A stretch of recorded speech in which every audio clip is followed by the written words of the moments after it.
Ok, y que tú me dices tu opinión, voy a tener acceso a la grabación. por Ah, supuesto. no traje material precisamente. Muy bien, cuenta con él. Antes decía que, y si, ¿Podemos comenzar a filmar? sí, yo Ya, creo que ya, ya. Ah, perfecto. si por alguna razón te comparto el cuestionamiento, lo comentas y si me das oportunidad te puedo repreguntar sobre lo mismo. Claro. O si tú quieres cuestionarme acerca del cuestionamiento, porque a lo mejor Muy no es un bien. cuestionamiento que entre en tu lista de, de interés. No, bueno, la primera pregunta es, ¿qué papel deben desempeñar las instituciones de educación superior en las vidas política, social, económica y cultural de sus entornos? Ok. Bueno, yo partiría de una contextualización del tema que estamos hablando y describiría primeramente a nuestra sociedad como una sociedad organizacional, en el sentido de que nuestra sociedad existe gracias a la existencia y funcionamiento de un conjunto de organizaciones que funcionan para prestarnos productos y servicios. Nuestra sociedad tiene la base sobre ciertas instituciones y en el caso de las instituciones de educación superior desempeñan un papel fundamental, ¿sí? Estas instituciones han sido erosionadas en los últimos años por una serie de cambios políticos y económicos que han surgido a partir de la globalización, cuando se impulsa una política de libre comercio y se promueve la idea de que los problemas sociales pueden solucionarse a partir del libre mercado. Entonces, en el caso de las instituciones de educación superior, como las universidades públicas, se han visto afectadas por esta visión de corte empresarial que los han llevado a perder la autonomía que tenían anteriormente, han dejado de ser centros de discusión democrática, han sido tomadas por asalto por el neoliberalismo, en cuanto a que se ha perdido la misión fundamental de las universidades públicas, de contribuir a la satisfacción o atención a los problemas sociales. Se ha cambiado la estructura jurídica de las universidades, se han modificado las leyes y se ha eliminado la participación que antes se tenía de los universitarios en la toma de decisiones internas de la organización. En esa perspectiva, estamos viendo que la implementación de políticas neoliberales va en el sentido de mutilar derechos de trabajadores universitarios, eh, eh, eliminar prestaciones del contrato colectivo, restringir la promoción de los académicos, poniéndole más requisitos, y hay un aumento, una tendencia a aumentar la población de profesores a tiempo parcial o de horas sueltas, lo cual afecta a la educación porque los maestros de tiempo completo son un grupo privilegiado. Yo fui parte de él en el sentido de que nos pagaban para desempeñar funciones de docencia, realizar investigación y actividades de difusión. Teníamos horas de cubículo para poder investigar, enseñar. Lamentablemente, la contratación de maestros de tiempo completo ha disminuido considerablemente, y esto ha afectado en el sentido de que los maestros de horas sueltas se dedican nada más a la docencia no tienen tiempo para investigar e inclusive aceptan impartir materias para las cuales no están bien calificados con tal de ganar mayores ingresos, y obviamente esto perjudica la calidad de la educación. En el ámbito interno de las universidades, las autoridades las han convertido fundamentalmente en universidades empresa, donde ven una perspectiva económica de la universidad. Se ha disminuido el ejercicio de la crítica social, se ha alejado a la universidad de la discusión de los problemas sociales que existen en la comunidad a su alrededor. La ética y el ejercicio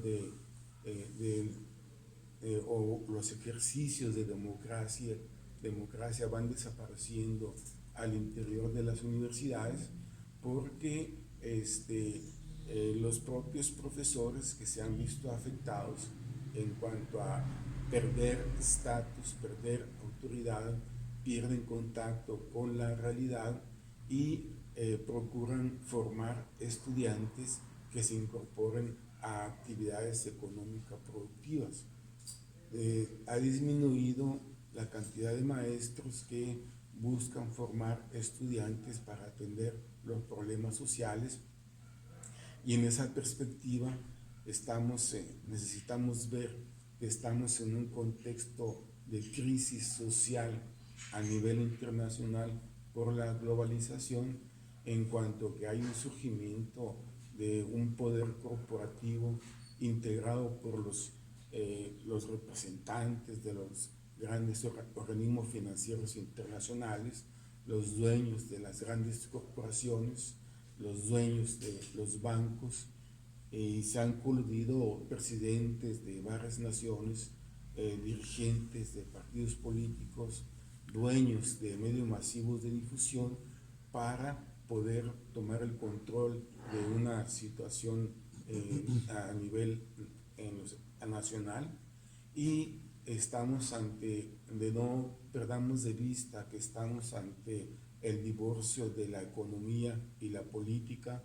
El surgimiento de la globalización permitió el fortalecimiento corporativo, y hoy el desarrollo tecnológico permite que el capital pueda moverse de un país a otro. Y la globalización no solamente consiste en lo que es el libre tránsito de mercancías, en el cambio de políticas, sino que buscan una flexibilización en todos los aspectos, una menor intervención del Estado en la regulación no solo del comercio, sino en el trabajo.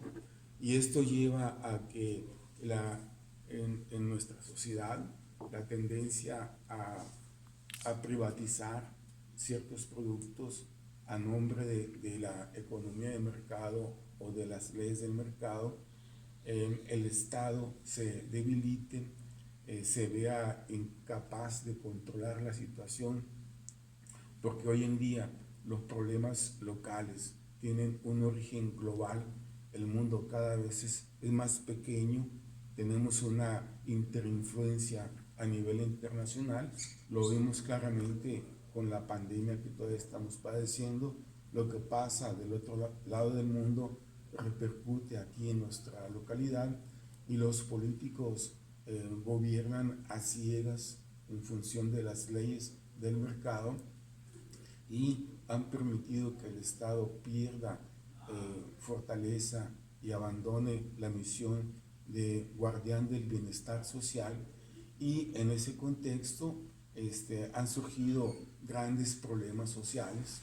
Hay resistencia a la implementación de políticas neoliberales que intentan aumentar los precios de productos, intentan eliminar prestaciones, intentan desaparecer a los sindicatos porque son un estorbo para sus fines de maximizar sus beneficios económicos. Y ante este contexto de una crisis social que se manifiesta en crisis económica, en crisis política, en crisis ecológica y hoy crisis sanitaria, al interior de las universidades no se analiza esta situación de crisis y se forman personas conformistas que en última instancia su motivación para formarse como profesionistas es una motivación económica, ganar más dinero para poder tener una buena vida. La enajenación nos ha llevado a pensar que la felicidad consiste en tener una mayor capacidad de consumo y pues todos buscan ganar más dinero porque también padecemos una crisis de valores en donde de lo más importante, el valor más importante es el dinero.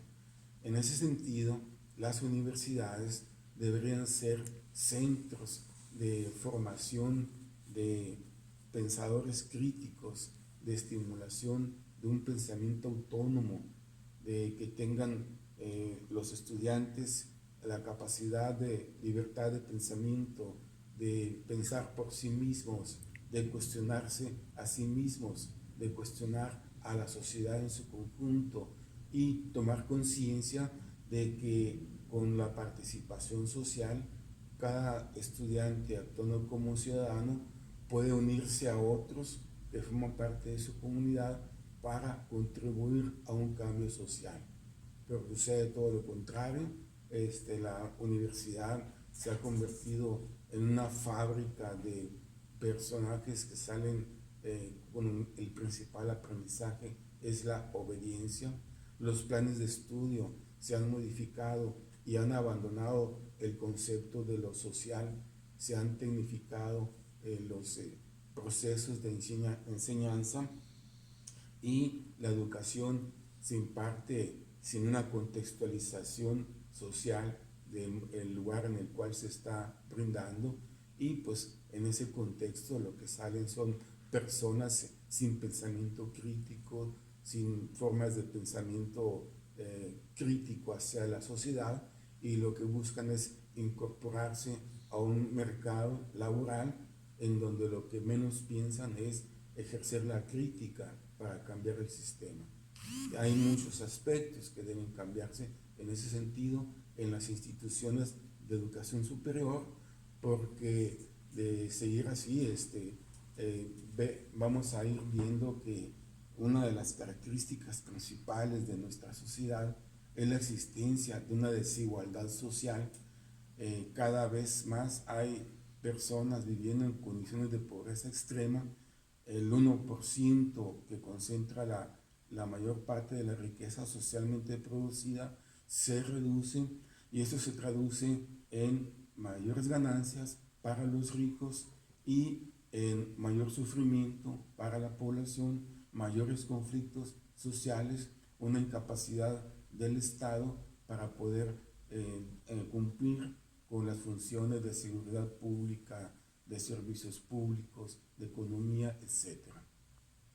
Entonces la educación juega o debe jugar un papel muy importante para formar agentes de cambio social, personas que utilicen el conocimiento científico, no solamente para obtener más ingresos y mejorar su vida personal, sino que tengan esa sensibilidad social, esa empatía, ese compromiso social que los lleve a experimentar indignación ante las injusticias que se están cometiendo con otras personas. Una sociedad en donde existen injusticias no puede llamarse una sociedad democrática.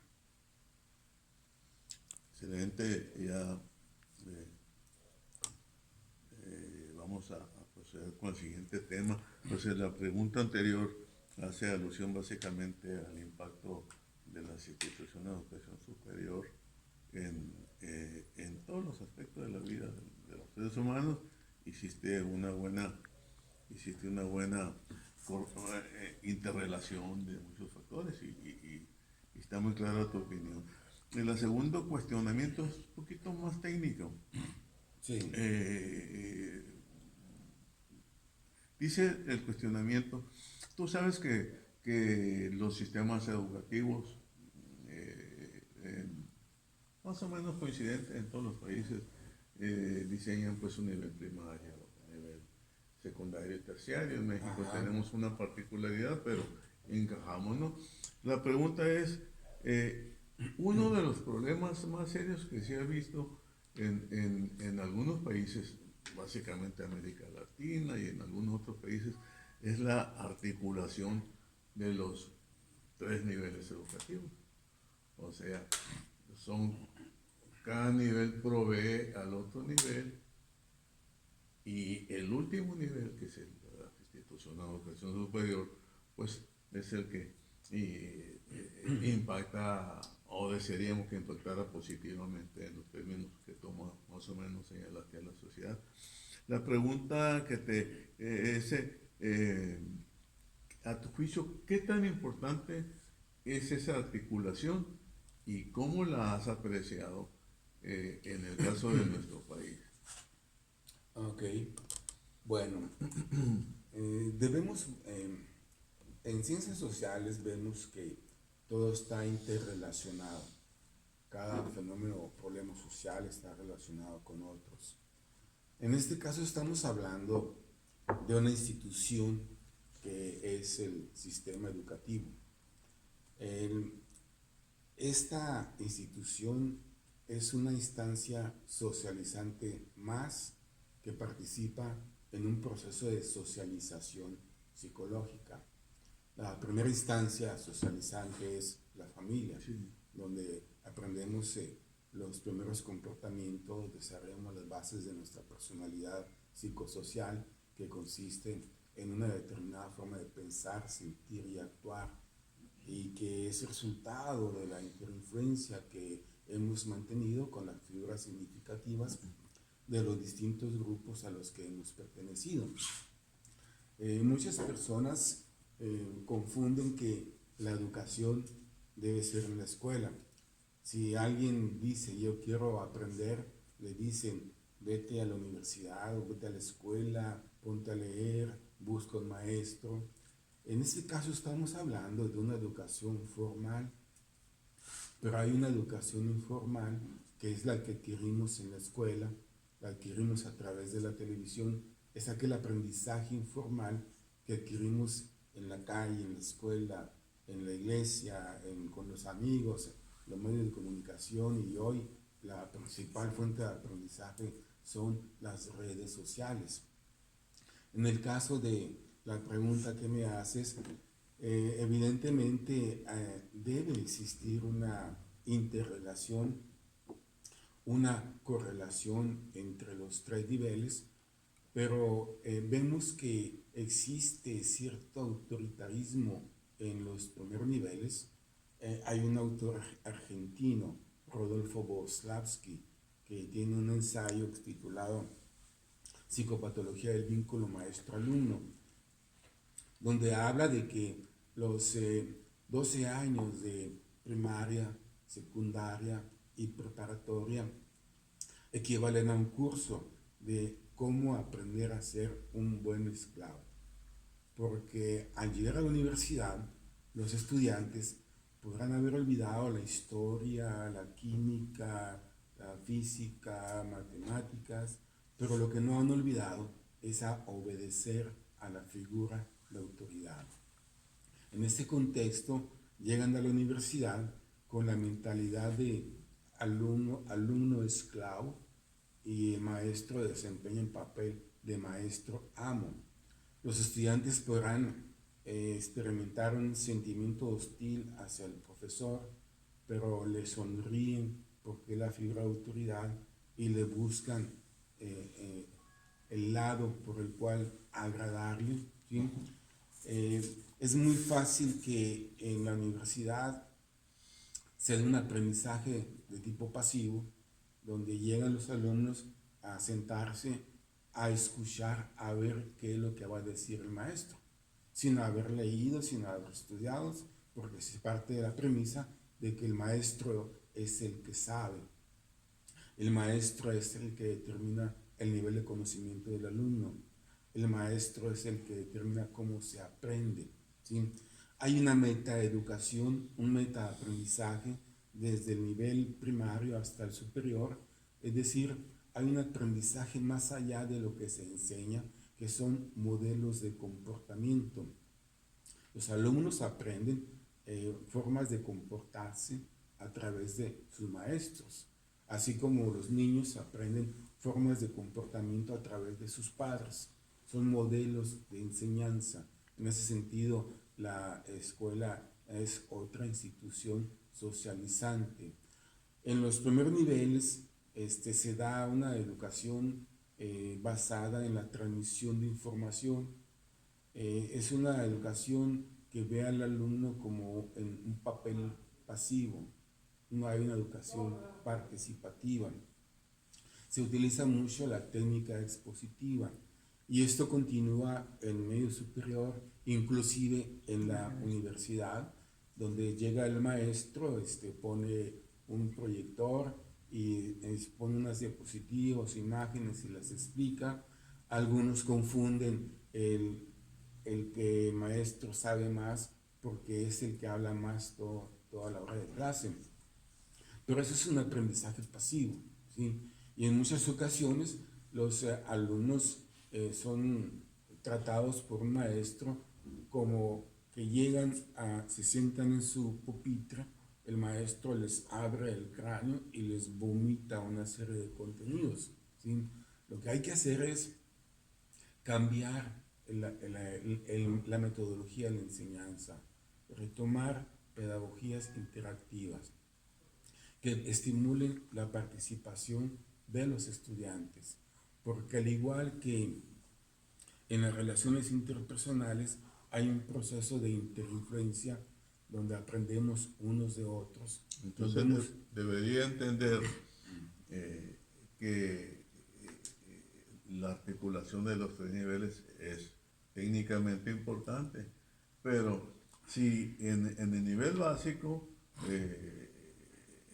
o sea, utilizas pues un enfoque socrático fuerte y con todas las consideraciones del conocimiento psicológico del que yo no tengo, de los jóvenes, y si pasan al otro nivel tienen que preservar el enfoque y tienen que preservarse hasta el final de tal manera de que se rompa la relación amo o y que sea más que nada pues no sé, una organización colaborativa, coparticipativa. En ese sentido estamos claros. Entonces, ese ingrediente es muy importante, no lo había. Sí, es muy importante que tomemos en cuenta que en las relaciones interpersonales podemos construir tres tipos de vínculos. Un vínculo de dependencia, la dependencia de los hijos hacia los padres. Un vínculo de competencia, ¿sí? La competencia entre hermanos. Y un vínculo de colaboración. En el ámbito educativo prevalece el vínculo de la dependencia. El maestro es el que sabe más. El maestro podrá haber sufrido un regaño de su mujer cuando salió de su casa, lo habrá multado un policía de tránsito, lo habrá regañado su superior, pero cuando entra al salón, él es el amo y señor de las cosas. Entonces nadie sale si él no se lo autoriza. En ese sentido, se forma un vínculo de dependencia en el que los alumnos dependen del maestro en todo lo que esté haciendo o diciendo, hacen todo lo que les dice el maestro. Lo que tenemos que proceder es a construir un vínculo de colaboración en donde podamos construir nuevas figuras del hombre y de la mujer que tengan mayor autoestima en sí mismos, que tengan un reconocimiento de su potencial, de sus capacidades, que desarrollen un empoderamiento y la escuela es el lugar donde perdón, todavía se pueden desarrollar ejercicios de democracia. Hay que enseñar la democracia desde el ámbito educativo estimulando la participación, la discusión grupal, haciéndoles ver que el maestro va a enseñar, pero también va a aprender de los alumnos, porque los que hemos trabajado en la docencia durante muchos años, hemos aprendido que nosotros enseñamos, pero también aprendemos de los estudiantes. Cada semestre que terminamos, salimos crecidos, fortalecidos intelectualmente, emocionalmente, con mayor aprendizaje. La docencia es una... Y socialmente. Y socialmente, la docencia es una profesión hermosa que hay que desarrollarla con vocación. Hay que pagar por hacerla a veces, ¿no? Sí, o sea, es tan hermosa que uno hace lo que le gusta y hasta le pagan por hacerlo. Muy interesante. Una tercera cuestión, también un poquito técnica, pero es relevante para los para la forma en que se vienen operando las instituciones de educación superior. Dice, la importancia de las actividades afectivas estratégicas. Los europeos señalan a la vinculación, a la planeación, a la dirección y a la evaluación como actividades adjetivas estratégicas para el buen desarrollo de las actividades sustantivas, investigación, docencia, ¿no? O sea, porque hay una especie de disociación a veces entre las actividades fundamentales, como son la planeación, pues la vinculación, en los sistemas evaluativos de los procesos sustantivos. Entonces van aparte, se generan una especie de estancos, ¿no? ¿En qué medida, pues, a tu juicio como académico o experimentado en el nivel superior, consideras que las actividades estratégicas señaladas deben estar presentes con mucha fuerza en las actividades sustantivas?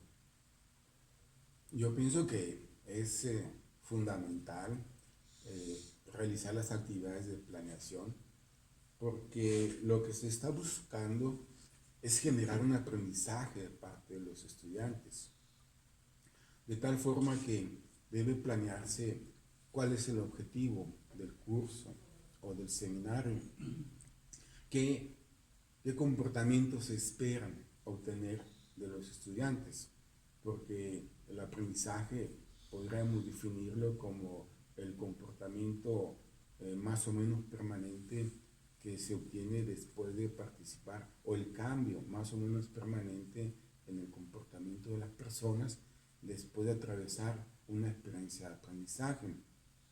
Entonces, el aprendizaje no es únicamente medible, observable, verificable, como se intenta realizar en algunos contextos. Puede haber un aprendizaje de tipo emocional, puede haber un aprendizaje acerca de uno mismo. Las estrategias deben planearse para eso. En cada semestre los maestros deben reformular los programas de sus materias, no solamente en cuanto a la actualización de los contenidos del aprendizaje, sino en cuanto a las estrategias educativas. Cada semestre nos aportan experiencias de aprendizaje. Los que ocupamos una plaza de tiempo completo tuvimos la oportunidad de especializarnos en un campo disciplinar al haber impartido los mismos seminarios durante décadas completas. Entonces, haber hecho tanto tiempo esas actividades nos ha permitido convertirnos en especialistas en ese campo. Valoro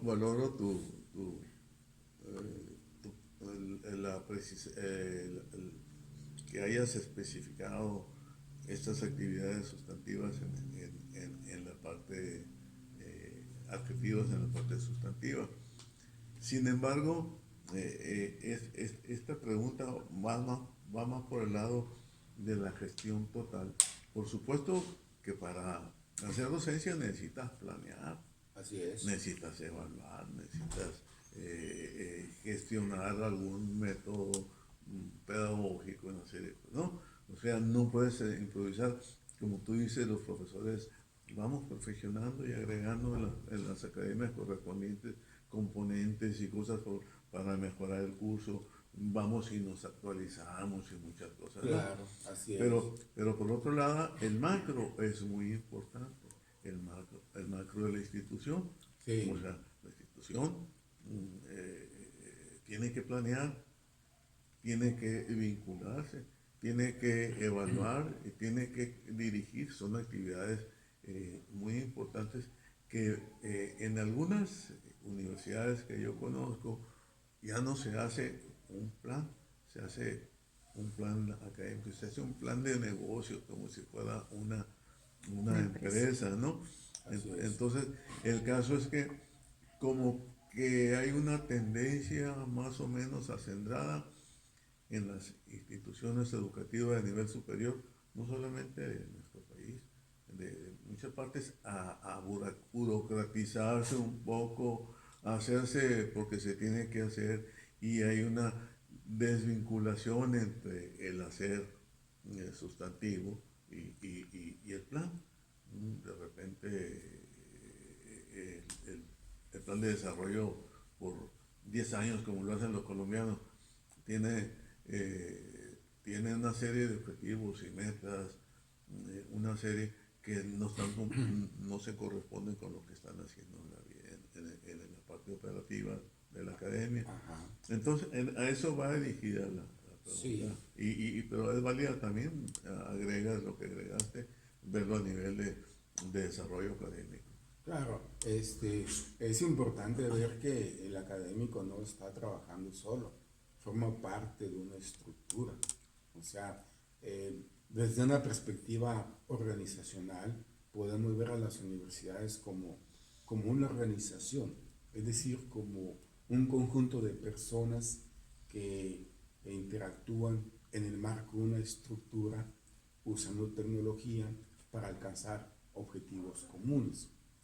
Al interior de las estructuras de las universidades existen los cuerpos académicos que se forman en base a ciertos campos de investigación donde los académicos pueden intercambiar sus experiencias, pueden intercambiar los contenidos de sus seminarios, complementarlos, compartir experiencias de evaluación, de tal, Memoria llena. ok, está bien, de tal forma que puedan retroalimentarse mutuamente.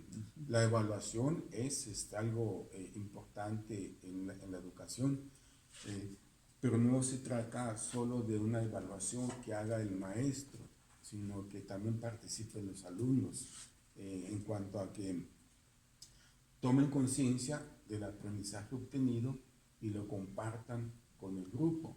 Cuando yo estaba activo, acostumbraba realizar una última reunión con los alumnos de evaluación grupal del aprendizaje obtenido. Mi metodología era formar al grupo en círculo y les planteaba las preguntas: ¿qué he aprendido en este curso?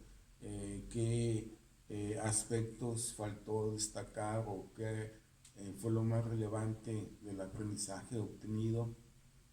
Evaluaban también mi desempeño como profesor. Entonces, era una cuestión cúspide en el momento del aprendizaje porque cada uno compartía cómo se sintió en el grupo, qué fue lo que aprendió, de qué manera le cambió su perspectiva en la formación profesional y cómo aplicaría lo aprendido en su vida personal y en su práctica profesional, porque yo acostumbraba también a realizar reuniones de psicoterapia de grupo. Los contenidos se prestaban para hacerlo. Entonces, había un aprendizaje personal de parte de ellos, en donde en algunos casos se convertían en psicoterapia de grupo, porque había un desnudo psicológico y algunos alumnos expresaban cuestiones muy personales, muy íntimas, como factores que les habían impedido haber obtenido mayor aprendizaje o lo que sea. Pero el punto fundamental es que los alumnos aprendían que la participación grupal puede servir para tomar decisiones, para integrar grupos de trabajo y desarrollar habilidades sociales, aparte de asimilar contenidos. La educación, en ese sentido, no se limita al aprendizaje de información, sino a cambios en el comportamiento de las personas. En este caso, ¿cómo le hacías para que, cuántos alumnos tenías? ¿20, 30? Hubo grupos de 43. 43. ¿Cómo lo hacías con un grupo de 43? ¿Lo reunías? ¿Cómo te dabas abasto para poder apreciar los aprendizajes pues en todos los sentidos que tú los puedas, que los tengas catalogados con 43 personas? Sí, yo cada semana les pedía un ensayo de 5 cuartillas de los temas que íbamos a revisar, lo entregaban, era parte de las tareas. ¿Tenías capacidad para darle seguimiento a todos? A todos, yo le leía a todos, de los 3 grupos que impartía cada semestre, leía todos los ensayos. Mi esposa aquí está de testigo. ¿No traes una lana, No.